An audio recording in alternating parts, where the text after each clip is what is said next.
Então, pessoal, eu tenho a impressão que provavelmente vocês devem ter chegado à resposta certa, né? Se você tem vetores no plano, mesmo que você tenha 3 ao invés de 2, o fato de um estar alinhado com esses outros dois vai fazer que realmente eu só consiga fazer a combinação nesse mesmo plano em que estão os 3. Então, nos 3 vetores, apesar de serem 3, eu não consigo gerar um outro vetor pela combinação linear deles no plano inteiro.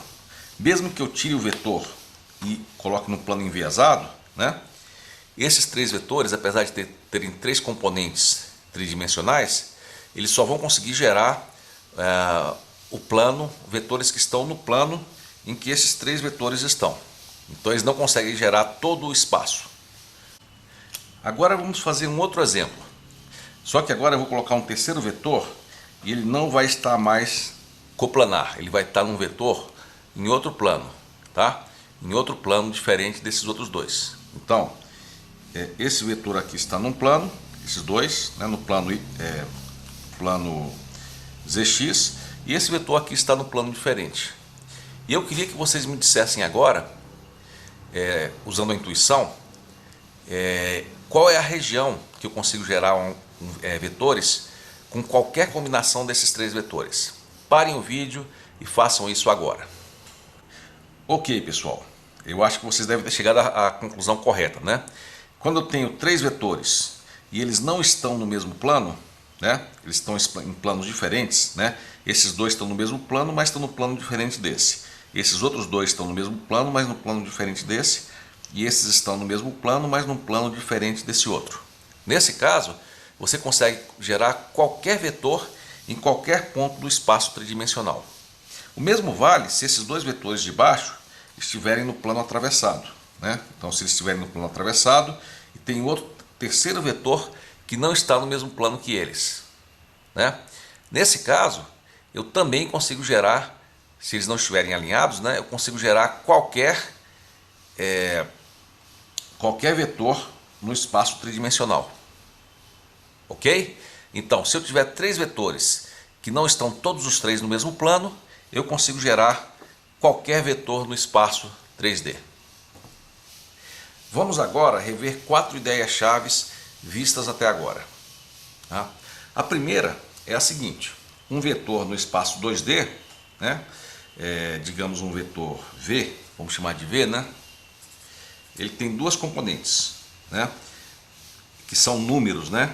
V1 e V2, né? São 2 números, V1 e V2, né? E a representação pode ser ou com coluna, né? Ou dessa forma aqui. A segunda ideia-chave é essa aqui, né? São as 2 operações em que se baseiam toda a álgebra linear. Você tem vetores com mais de uma componente. Quando você soma os 2 vetores, a soma é definida como a soma independente das componentes. E quando você multiplica o vetor inteiro por uma constante, essa operação é definida como você multiplicar independentemente todas as constantes, né? Todas as componentes por essa constante. É a propriedade chamada de linearidade. Outra ideia-chave é o conceito de combinação linear de 2 ou 3 ou 4 vetores, né? Aqui no caso, vamos ver no caso de 3, U, V e W. A combinação linear é uma constante vezes U, mais outra constante vezes V, mais outra constante vezes W. Esse é o conceito de combinação linear.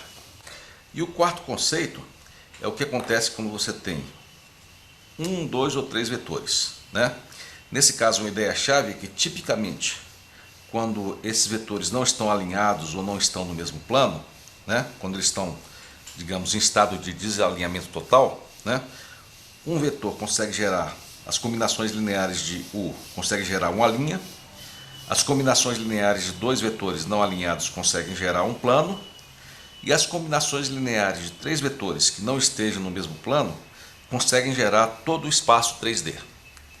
Então, essas são as 4 ideias-chave vistas até agora. Vamos discutir agora um outro conceito muito importante na álgebra linear: o produto escalar. Mas antes de iniciar o estudo sobre produto escalar, do ponto de vista da álgebra linear, vamos só revisar um conceito que tinha esse mesmo nome e que de certa forma era bem parecido, que também é o produto escalar que era usado na física, né? Para isso, pessoal, vamos imaginar o seguinte exemplo. Você tem aqui o piso e você tem aqui uma caixa que na verdade poderia representar, por exemplo, um carrinho de brinquedo, né? O carrinho de brinquedo de uma criança. E vamos supor que essa criança amarrasse um cordão, né? E fosse puxando o carrinho, né? Fosse puxando por aqui e que tivesse inclinação nessa corda. E eu queria representar agora a força exercida pela criança, tá? Mas só para facilitar, em vez de puxar daqui a força, vou supor que a força está sendo exercida aqui no centro do carrinho. Pode ser? Então, vamos representar aqui a força F exercida pela criança que puxa o carrinho. Vamos lá? Então aqui está, né? Então temos aqui a força exercida, né? Vamos chamar essa força aí de força F. Ok? Força F, tá? E vamos chamar aqui essa força aqui embaixo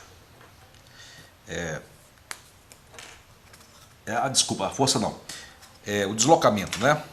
Quando a criança exerce a força F, né? O que vai acontecer? Vocês podem me dizer o que acontece? Bom, deixa eu só resumir. Essa força vai poder ser decomposta, né? Vocês lembram que vetores na física podem ser decompostos, né? Eles podem ser decompostos nessa componente aqui, que é normal ao plano de terra, e nessa componente aqui, ok? Então nessa componente e nessa. Essa componente aqui, pessoal, se ela for menor do que o peso, do carrinho, então ele vai ficar parado. E essa componente aqui simplesmente é cancelada por essa componente aqui de reação da Terra. E somente essa componente aqui da força que iria, deixa eu só desenhar ela aqui de forma fraca, né? Só essa componente aqui da força que iria de fato causar o movimento, ok? Ok, pessoal? Inclusive a gente pode calcular facilmente essa componente aqui. Vocês podem me dizer qual é, né? Supondo que aqui tem um ângulo θ, né? Essa componente aqui vai ser o quê?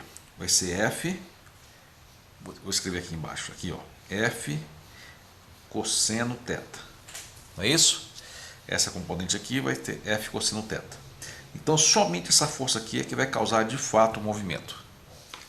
Agora vamos supor o seguinte, pessoal, que essa força então gere um movimento por uma distância d, né? Distância d. Vocês lembram qual é o conceito de trabalho dessa distância? Vocês lembram lá da física? Bom, o conceito de trabalho é o seguinte: é a força, o módulo da força vezes o módulo da distância, né?